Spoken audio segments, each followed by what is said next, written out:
Hi guys, welcome back to the video on the channel. In today's video I'm going to be showing you how to add this glow effect to a player in Adobe Photoshop.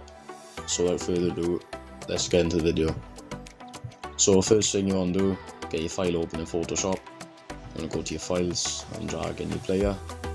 So this is a Lamine Yamal PNG, downloaded off footyrenders.com. Basically just a website full of different PNGs of players, so it's already got the background cut out for you, so you can see in the layer panel Lamine Yamal for the renders. Link in the description, you can go in there and you can get any player you want just to practice this.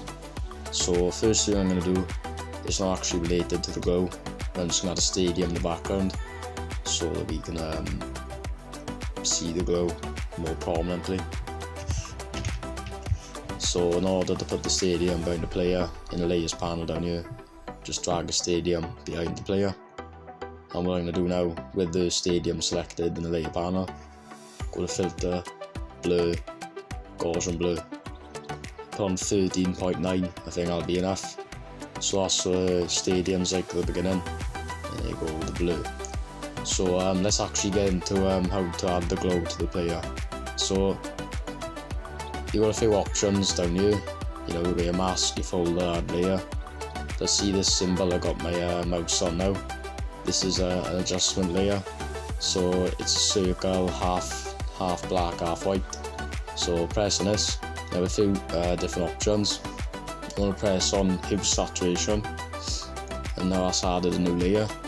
Right click on hue saturation, press create clipping mask. So now this hue saturation layer is basically bound to the render.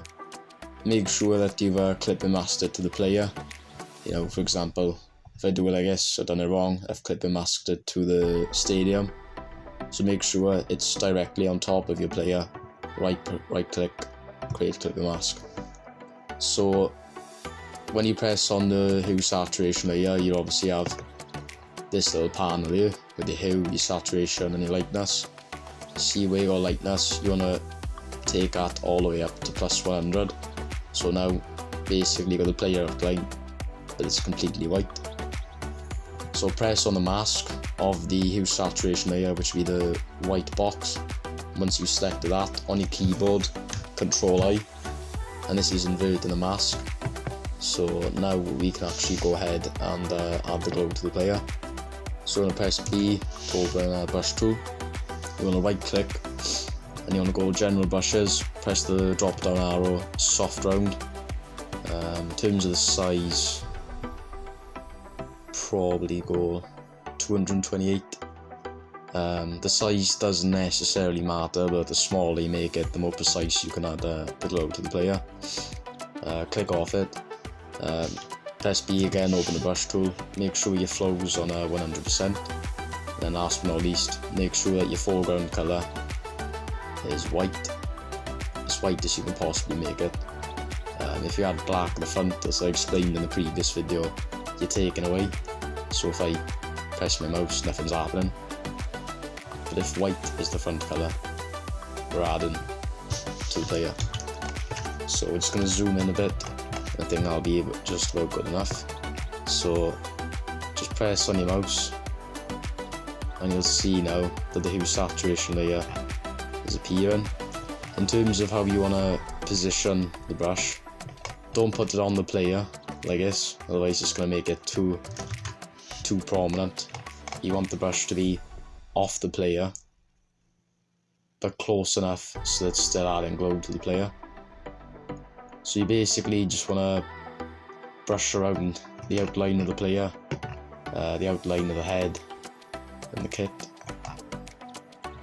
Let's say for example I make a mistake, like I'm brushing here, oh I've done too much here.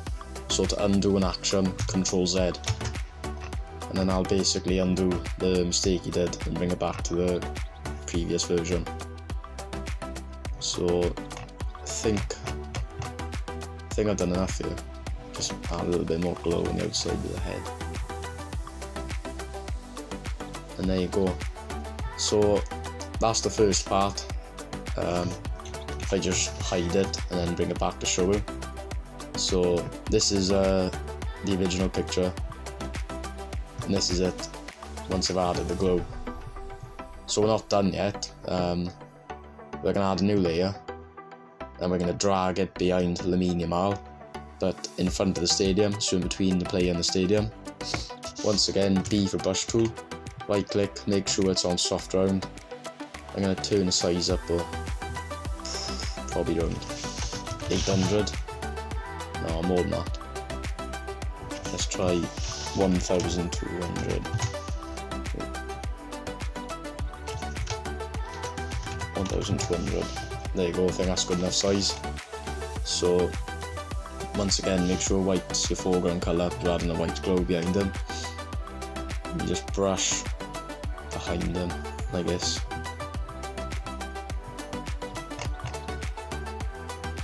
Then I'm going to make it smaller to add it around the head here. So there you go.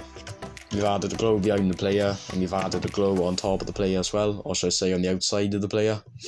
So if I just do some in a minute to show you the original and then the after.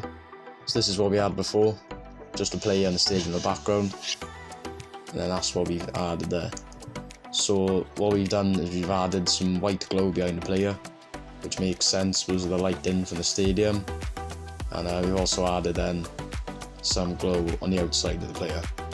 So I hope you found this tutorial helpful. As I said in the last video, if there's anything you want me to try and show you how to do, just let me know in the comments. If you could subscribe to the channel, like a video, comment your thoughts, be very much appreciated, and I'll see you in the next video.